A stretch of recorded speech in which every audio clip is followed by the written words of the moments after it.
સુરેન્દ્રનગર જિલ્લાના લીંબડી શહેરના સરોવરિયા હનુમાન ચોક ખાતે અનેક વાહનો ટ્રાફિકમાં ફસાયા હતા। લોકો દ્વારા વાહનો કે જે તે જગ્યાએ પાર્ક કરવાને કારણે ટ્રાફિક સર્જાય છે।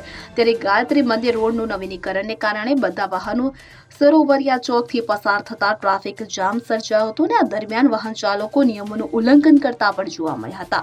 ત્યારે રાહદારીઓને આ જામ થયેલ ટ્રાફિકથી પરેશાન તેઓ બન્યા હતા અને આ જો શહેરની બજારના દુકાનદાર પણ પરેશાન હોય તેવી પરિસ્થિતિ જોવા મળી આવી હતી।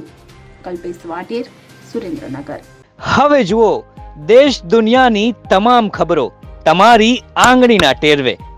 ઉઠાવો મોબાઈલ અને ગૂગલ પ્લે સ્ટોર પરથી ડાઉનલોડ કરો અમારી CN24 ન્યૂઝ મોબાઈલ એપ।